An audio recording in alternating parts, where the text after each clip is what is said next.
For today's video, i-share ko po sa inyo yung mga legit na pwede nyong utangan guys na merong malalaking loan offer SEC register. Kaya hindi na kayo mangangamba dito guys kasi safe silang utangan. Kaya kung ikaw dyan ay nagbabalak umutang, nako, ito na ang pagkakataon mo na malaman itong mga legit na loan application na to. At ito rin po ay sagot sa katanungan ng ating isang commentator dyan sa ating video, which is shoutout po sa'yo at Marites Manansala 9285. Ang tanong niya po ay, ano ang pinaka-legit na app loan na malaki ang offer po? Yan po yung sasagutin natin ngayong araw. Kaya kung gusto mo ring malaman kung ano ba talaga yung mga legit na may mga malalaking offer, so stay tuned ka lang dyan. At kung gusto mo ng mga ganitong video, don't forget to click the subscribe button, turn on the notification bell, and be updated sa aking mga latest upload. At dahil dyan guys, pinalaki na po natin yung ating pa-prize sa ating pa-Gcash giveaway, which is 500 pesos na po. I-announce ko po weekly kung sino yung mananalo dyan. Stay connected and stay active lang kasi tuloy-tuloy pa rin po yung ating pa-cellphone giveaway. Legit rin po yan na pwede mo pong i-convert into cash. Kaya ano pang inaantay nyo dyan guys? Kung interesado kayo dyan ng mangutang online pero ang hanap ninyo is malaki ang offer, itong video na to ang para sa'yo. So keep on watching.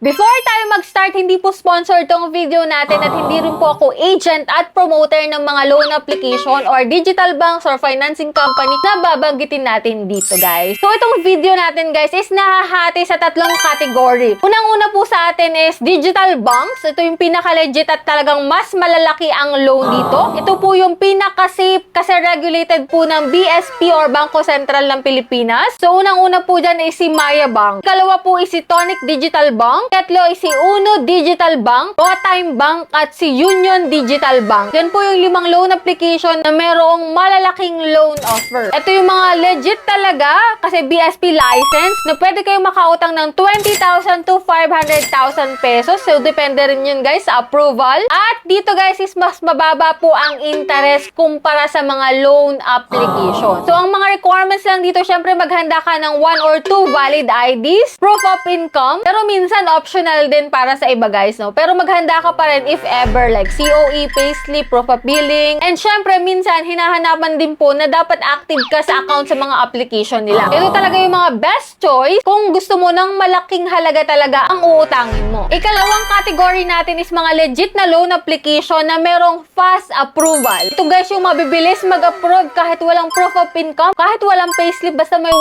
valid ID ka lang, makakautang ka sa kanila. At ito po yung mga popular talaga at legit na mga loan application. Unang-una na po dyan ay si Tala, si Cashalo, si Juan Hand, at si Bilis. Yan po yung mga loan application talaga na may fast approval kahit walang payslip guys. So, ang loan range dito is from 1,000 pesos up to 25,000 pesos at pwede pa po yung tumaas kapag po ikaw ay repeat borrower sa kanilang application. So, ito ay mabilisan talaga kasi minutes lang or within 24 hours yung approval. Minimal lang din yung requirements, no? Unlike kapag sa digital banks ka o utang guys. So dito guys, syempre may warning din. Medyo mataas po ang interest compared mo sa mga bank. Syempre dito guys, mas maliit muna sa umpisa. Kapag ikaw ay first timer, mas maliit muna yung pinapautang nila sa'yo. So yun lang yung mga consequences doon. Itong category natin, which is mga legit na loan application, is best for emergency, pero hindi agad malaki ang ino-offer, no? Pero mas lalaki pa yan talaga kapag repeat borrower ka po. Third category natin is mga financing companies guys. Malaki talaga ang loan dito, nasa 100k to million. So, example dyan is si SB Finance and Home Credit Philippines. So, ang loan range dito is from 30,000 pesos to 2 million pesos at ang terms is 6 months to 24 months. Siyempre, requirement dito is medyo mabigat-bigat ng konti like valid ID,